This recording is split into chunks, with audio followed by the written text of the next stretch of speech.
بسم اللہ الرحمن الرحیم۔ 11ویں جماعت کے عزیز طلباء و طالبات، السلام علیکم۔ میں پروفیسر طارق نعیم بدر، شعبہ اردو دا کانسیپٹ اکیڈمی اسلام آباد آپ سے مخاطب ہوں۔ ہم پچھلی کلاسز کے دوران میر انیس کا تعارف اور پہلے 2 بند پڑھ چکے۔ انشاءاللہ آج ہم تیسرے بند سے شروع کریں گے، در مراد۔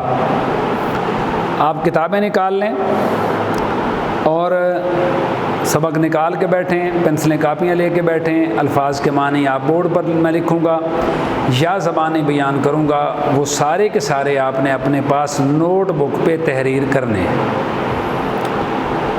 تو تیسرا بند ہے کہ بات بیان ہو رہی تھی امام حسین عالی مقام کی، کربلا میں آمد کی، کہ کس طرح آپ کربلا میں تشریف لائے۔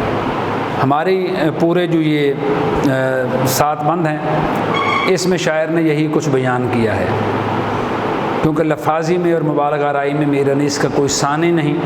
اس کو جہاں سے الفاظ ملے ہیں انہوں نے چن کے اکٹھے کر کے اور حد سے بڑھ کے بہت سی باتیں کی ہیں جن کو ہم مبالغہ آرائی کہتے ہیں، لیکن ان سے محبت کا انداز ہے، ہمیں اس پہ کوئی اعتراض بھی نہیں ہے۔ تو کہا کہ بولے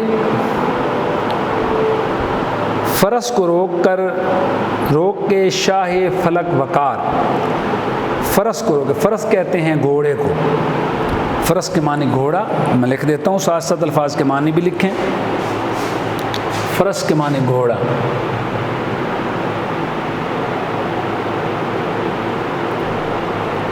عالی وقار،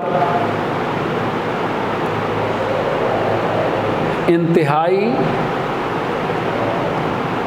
عزت والا، قدر والا، انتہائی قابل احترام، نہایت قابل احترام۔ منزل پہ ہم پہنچ گئے احسان کردگار۔ کردگار کے معنی کرنے والا، کر کے دکھانے والا، یہاں مراد ہے اللہ تعالیٰ۔ کردگار کے معنی اللہ تعالیٰ۔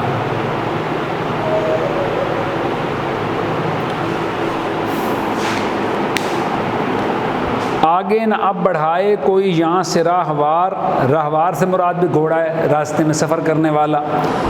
تو حضرت امام حسین علیہ مقام اپنے خاندان کے لوگوں کو روک کے، اپنے گھوڑے کو روک کے، پھر انہوں نے اپنے خاندان سے جو لوگ ان کے ساتھ تھے ان کو مخاطب کر کے کہا کہ اب اس سے آگے کوئی گھوڑا نہ بڑھائے، یعنی یہیں پہ ہم قیام کریں گے، یہیں پہ ہم رکیں گے۔ یہ وہ زمین تھی جس کے لیے دل تھا بے قرار۔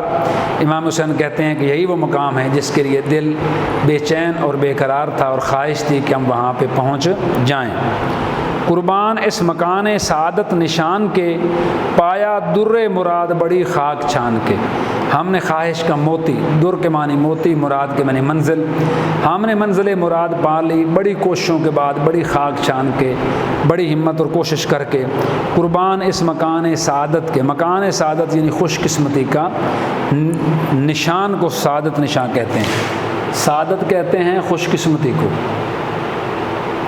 خوشی کو بھی کہتے ہیں، لیکن یہاں مراد ہے خوش قسمتی۔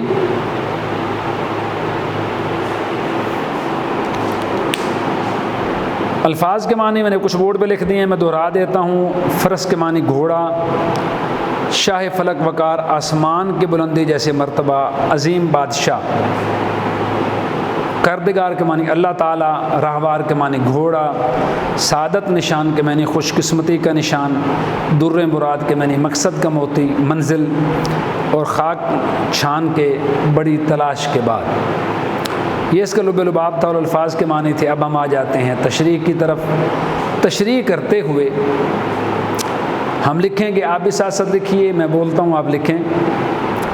حضرت امام حسین جب اپنے رفقاء کے ساتھ میدان کربلا پہنچے تو آپ جن کا رتبہ آسمانوں جیسا تھا نے اپنے بہادروں سے فرمایا کہ اللہ تعالیٰ کے خصوصی فضل و کرم اور مہربانی سے ہمیں جس مقام کی تلاش تھی وہ جگہ ہم نے، وہ منزل ہم نے پا لی، یہیں اپنے گھوڑے روک لو، اس مقام سے کوئی شہسوار آگے نہ جائے گا، یہی وہ سرزمین ہے جس کے لیے ہم بے چین و بے قرار تھے۔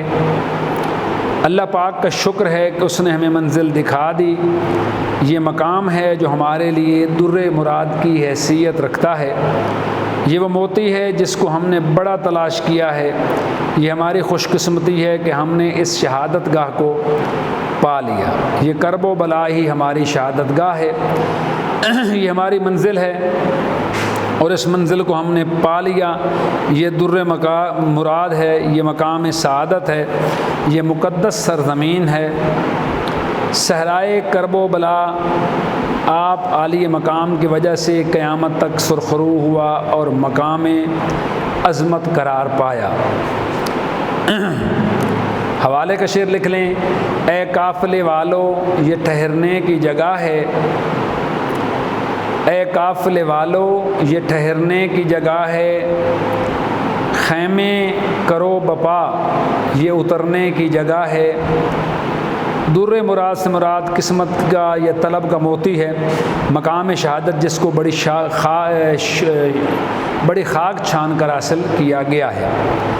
کربلا اے فاتح رسم رہے شام و سحر، حوالے کا دوسرا شعر لکھیں، کربلا اے فاتح رسم و رہ شام و سحر، تو نے اپنی خاک سے پیدا کیے کیسے شمس و قمر۔ اس کے بعد میرے بچے بند نمبر 4، اترو مسافرو، امام حسین علیہ مقام اپنے خانوادے سے ارشاد فرماتے ہیں، اترو مسافروں کے سفر ہو چکا تمام، ختم ہو گیا، کوچ اب نہ ہوگا حشر تلک، ہے یہی اب مقام۔ کوچ کے معنی روانگی، سفر اب نہ ہوگا حشر تلک، روز قیامت تک۔ کوچ معنی سفر، آپ اس کو روانگی بھی لکھ سکتے ہیں، دونوں ٹھیک ہیں، اور حشر کے معنی قیامت، تلک معنی قیامت تک، قیامت کے روز تک۔ اب ہم نے یہاں سے کہیں نہیں جانا، اب ہم قیامت تک اسی مقام پہ رہیں گے۔ عشق یہی زمین ہے، یہی مشہد امام، حضرت امام حسین کی شہادت گاہ یہی ہے، مشہد کے معنی شہادت گاہ، اور مقتل یہی زمین ہے، مقتل کے معنی قتل گاہ ہوتا ہے۔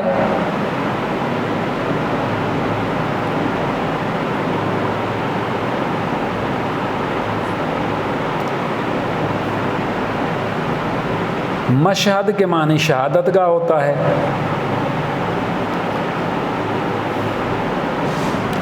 وہ مقام جہاں پہ امام حسین کو شہید کیا گیا۔ اونٹوں کے بار اتار کے برپا کرو خیام، خیام سے مراد خیمے ہیں، خیمے لگاؤ، بار کے معنی وزن، اونٹوں سے بار اتارو معنی وزن اتارو، بپا کرو خیام، خیام کے معنی خیمے لگاؤ، خیام کے معنی خیمے، ٹینٹ انگلش میں جن کو کہتے ہیں۔ بستر لگاؤ شوق سے اس ارض پاک کر، اس پاک سرزمین پر اب بستر لگا لو، چھڑکا ہوا ہے آب بقا یہاں کی خاک پر۔ آب بقا کے معنی، آب کے معنی پانی، بقا کا پانی، ایسا پانی جس کو پی لینے کے بعد بندے کو موت نہیں آتی، اسے کہتے ہیں آب بقا۔ تو شاعر کہتا ہے کہ امام علی مقام نے کہا کہ یہیں پہ ہماری قتل گاہ ہے، یہیں پہ ہماری مشہد گاہ ہے، ہم نے یہیں پہ شہید ہونا ہے، تو اس لیے اب تم اپنے خیمے یہیں پہ لگا لو، اب ہم قیامت تک یہیں رہیں گے، یعنی شہادت کے بعد بھی ہمارے مزار یہیں پر بنیں گے۔ الفاظ کے معنی میں دہرا دیتا ہوں، مسافرو لفظ مشکل ہیں، مراد حضرت امام حسین کے رفیق، اہل بیت وغیرہ۔ حشر تلک معنی قیامت تک، مشہد امام حضرت امام حسین کی شہادت گاہ، میں نے بورڈ پہ لکھ دیا ہے۔ بپا خیام کرو معنی خیمے لگاؤ، چھڑکا ہوا ہے، کوچ روانگی سفر، مقتل قتل گاہ، بار اتارنا، بوجھ اتارنا، وزن اتارنا۔ ارض پاک مراد پاک سرزمین یعنی میدان کربلا۔ آب بقا وہ فرضی پانی جس کو پی کر انسان کو موت نہیں آتی۔ مختلف روایات ہیں، کہا جاتا ہے کہیں پہ آب حیات کا چشمہ موجود ہے اور وہاں سے آج تک ایک ہی شخص نے پانی پیا ہے جن کا نام حضرت خضر علیہ السلام ہے۔ وہ اللہ کے برگزیدہ پیغمبر تھے اور آج بھی کائنات میں دنیا میں کہیں پہ وہ موجود ہیں اور بھٹکے ہوئے لوگوں کو راستہ دکھاتے ہیں۔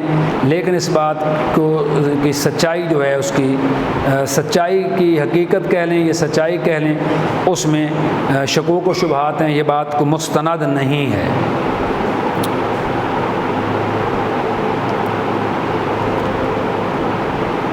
تشریح کی طرف آتے ہیں، آپ لکھیں کہ میر انیس کو مرثیہ نگاری پر دسترس حاصل تھی۔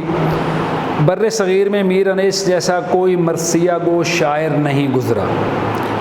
مرثیہ میں منظر نگاری اور جذبات نگاری میں بھی انہیں کمال حاصل تھا۔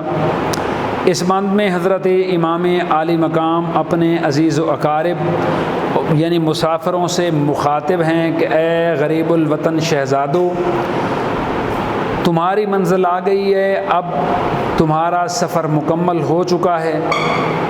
یہی مقام وہ منزل ہماری قسمت میں لکھی جا چکی ہے، اب قیامت تک یہی ہمارا ٹھکانہ رہے گا۔ یہ فرات کا کنارہ ہے، یہ کرب و بلا کا میدان ہے۔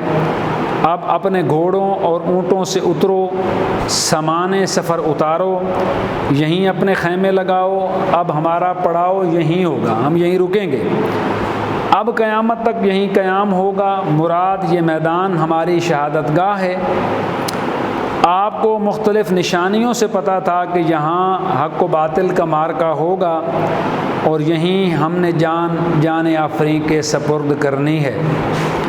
آپ عالی مقام نے اپنے رفقا سے کہا کہ یہاں آب حیات چھڑکا گیا ہے، یہاں قیام کرنے سے ہمیشہ کی زندگی حاصل ہوگی، یعنی ہم تا قیامت زندہ رہیں گے، اسلام کی تاریخ میں ہمارا نام زندہ رہے گا۔